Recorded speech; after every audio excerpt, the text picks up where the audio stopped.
Good morning, dolls, and welcome to Little Gretchen's workshop. So I'm showing you this video already in progress. I originally wasn't going to show it because I have several videos about filling pots, but I had some very special pots and very special dishes that I needed to complete today. And although it wasn't my original plan, I thought it would be fun to allow you to watch. So I turned on my camera mid-process and began to record. Now I've already got my food all chopped up and prepped, and this is a tiny cast iron stock pot, and I've added some UV resin already to the bottom. Now when you're filling pots like this, stock pots, I would advise that you fill it maybe halfway, add some of your pieces, and then cure it before you do the layer to fill it up. Otherwise, you can end up with layers of resin that have not been cured, which could cause leakage and bubbling. Now here I'm just arranging some of the food pieces before I put it under the UV light to cure that first layer. Now in this frame, I'm adding a few drops of alcohol ink to add a little color to the broth. And although you may not notice the broth very much because my pot is black, I think it's a good practice to always add color to the broth of your soups and stews, because no one wants stew with clear broth. And now that I've added the ink for the broth, I'm added a few more chunks of the food and stirring it with a stick to make sure everything is mixed really well. Now, dolls, you may notice that I'm only wearing one nitrile glove, but it is a best practice to wear two when you're working with UV resin. So although I'm being a little naughty here, I always want you dolls to practice safety first. Now, before I cured this last layer of resin, I did add a small piece of round wooden stick or dowel into the side of the stew to make it look as though there was a spoon inside. And it doesn't need to be a real spoon or a whole spoon, just a stick, because the part where you scoop the food out won't be visible. So while I was playing around and making food, I found a piece of bacon or a chunk of salt pork that I made a couple years ago before I started my channel.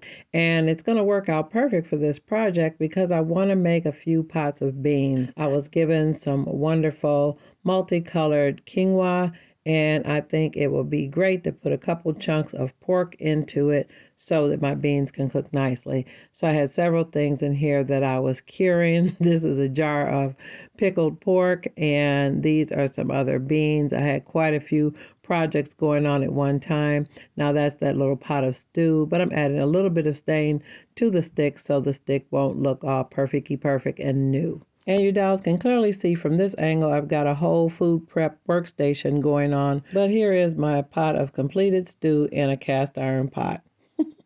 So dolls, this is the dish or project that inspired this entire video. So I had received some quinoa in an unboxing gift, and I shared it in a previous video, and I will leave a link in the description. But it's multicolored quinoa, and she suggested that I use it as dry beans. So I couldn't resist the idea of filling more jars with beans and making some pots of beans as well. And to also try out her jarring technique to mimic what she gave me in the gift. So dolls, I want you to be clear, this video footage was not intended to be viewed, but I thought I would share with you what I did. I was thoroughly caught up in the amusement of doing this project because after I received the gift, all kinds of ideas were just flooding me, and it was like I had to get these ideas out of my head before I could move on to something else. And although I'm making quite a mess on my craft table, not one drop of the quinoa was wasted. Because after I did the jars with just beans, I added some of them to make it look as though some of the stew was in jars. And you can see me here in this frame gently chopping up some of the larger pieces of food so that they'll fit nicely into the jars. Now, I had been working on that food mix for a minute, and I felt like it needed something green, and I had a few pieces of green beans, so I broke them up and then began to chop them up to add them to my mixture.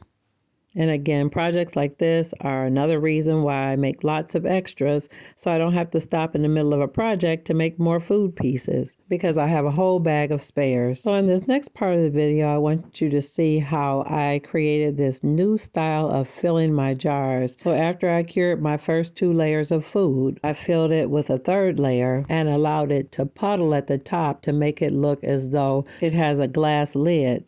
Be very careful and cure it immediately. Make sure you don't spill it or get it on your hands. Now, while I was in the mode of creating, I did do a couple bowls of soup, and I cured them right quick.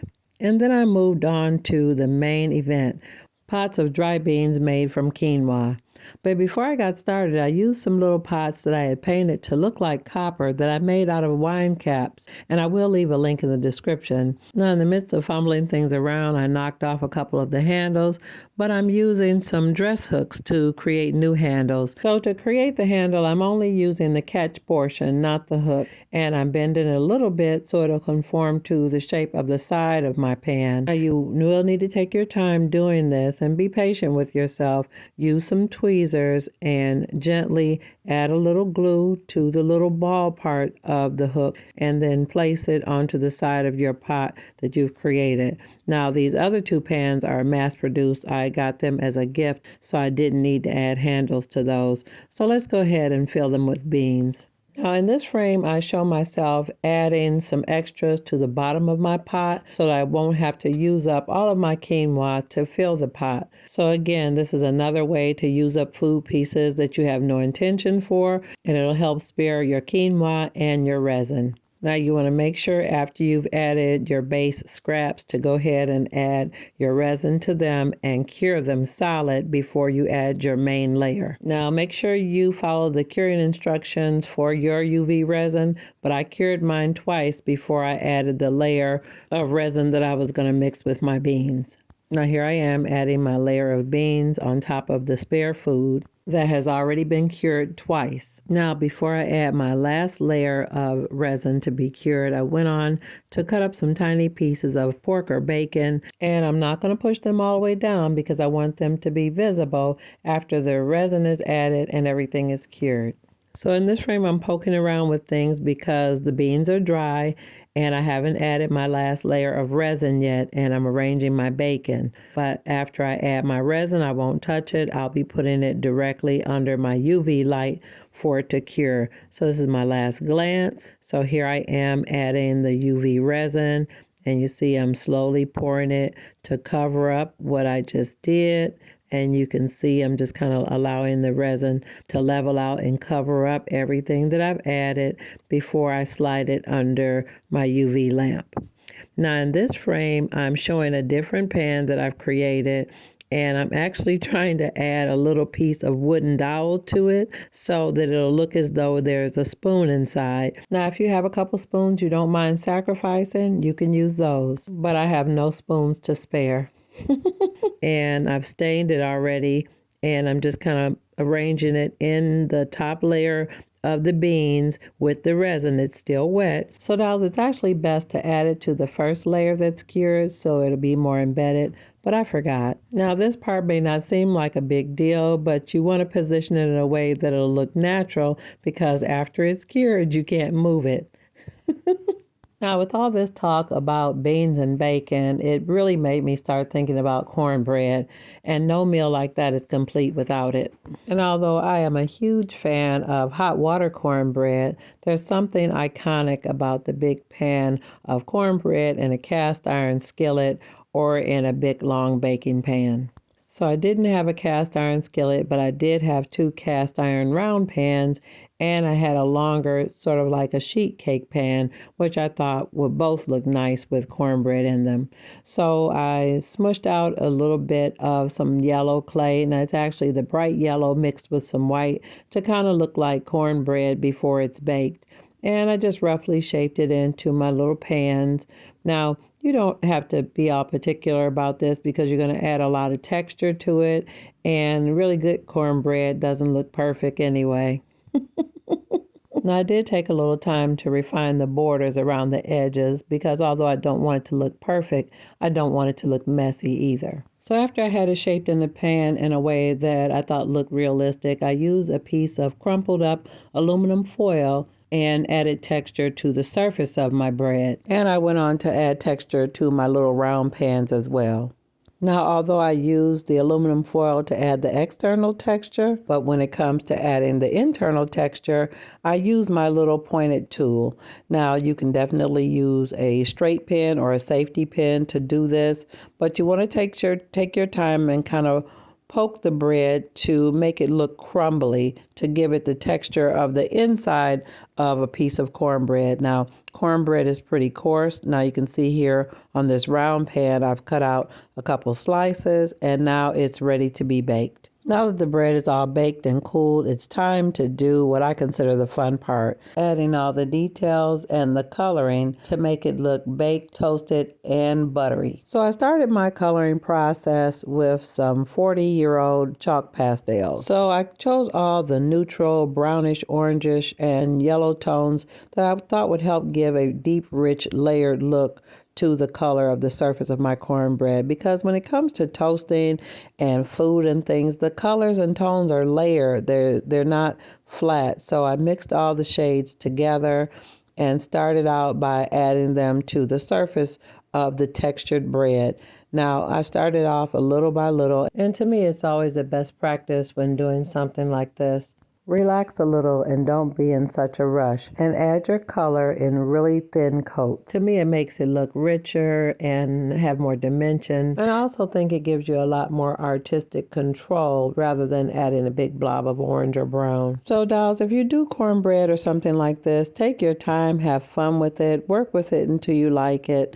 Now here's the contrast between the plain clay and the pastel toasted clay. So after I was done with the pastels, I mixed some rubbing alcohol with acrylic paint to add another layer of toasting to my bread. Now these are the little pieces that I cut off to be individual servings for plates. Now the alcohol dries really, really fast, so it won't wash off the pastels that you just put on, but it adds an extra layer of color and gets into some of the nooks and crannies that the pastels have missed. You want to do this slowly and build it little by little. Don't brush it, pat the color in, because you don't want to rub off your pastels. And you can let it kind of run into the edges of the pan, because that'll just make those areas look a little bit more toasted, which would be natural for it around the edges. Now you see how much deeper the color is after I've added the alcohol and acrylic paint wash. It makes it look warmer and more golden. I really, really like that. Now again, this is one of those instances where you can add as much or as little as you like. Some people like their cornbread to be a yellow golden shade, and some people like it darker. When it comes to food, it's all preference. Now, after all the shading and staining with the pastels, the paint, and the alcohol, I wanted to seal my work in and make it look really shiny and buttery. Now, I did add a tiny piece of butter on my couple chunks of cornbread that I had on the plate. And I wanted to add a little dimensional magic to make everything look as though the butter was melting. Now, I didn't use any glue. I just used a little dab of the dimensional magic on top of the little clay pieces of butter, and then I added a little dimensional magic across the surfaces of the cornbread that was still in the pan, because that's what I watched my grandmas and my great aunts do right after the cornbread came out of the oven. So the cornbread always looked slightly shiny, even though you were going to get an individual hunk of butter on your slice of cornbread. And so dolls, now that I've added a few crumbs and my little spatula, I think that pan of cornbread looks pretty good. Oh my goodness, dolls, I almost forgot to show you how to add the wire to the jars. I told you this video wasn't originally intended to be viewed. So let me show you really quick how I added this little wire to the tops of my jars to really make them look like ball canning jars. I thought this was absolutely genius, and I just want to give a shout out to Sherry Lynn, my very special Dollhouse friend, by giving me the gift that inspired this whole project. And you can check out the gift on my last unboxing video.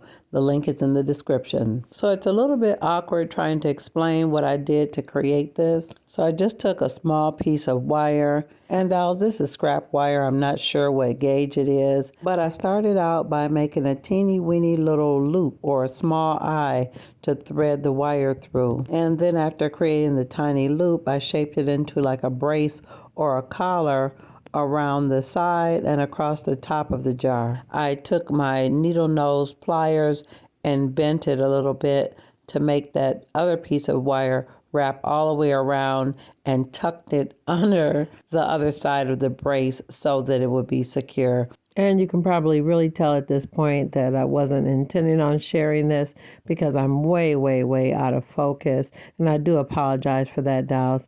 But I hope you can see here where I'm making that tiny loop with some little jeweler's pliers. Now, I'm not altogether sure if this is the way my friend Sherry Lynn did it, but this was the way that I figured out and managed to get the wire around the jar.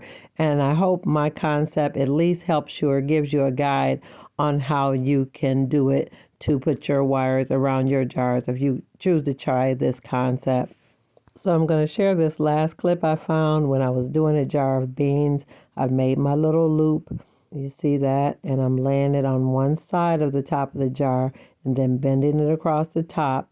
And then after I bend it across the top, I take the rest of the wire and wind it around the base of the jar and thread it through the tiny little hole that I created with the little jeweler's pliers. And after you get it all the way back around the neck of the jar, you want to loop it back through that tiny hoop to secure it again. And then I use those same little tiny pliers to pinch it down again. So adding the wire takes a little practice, so give yourself some grace. Now, dolls, if you've enjoyed this video today and want to see more content like this, go ahead and subscribe. And always look for me on Mondays after 7:30 p.m. Eastern Standard Time. So I sure do hope you dolls enjoyed watching me play today because I enjoyed sharing it. So until next time, I'm looking forward to seeing you right here on Little Gretchen's Workshop. Bye-bye now, dolls.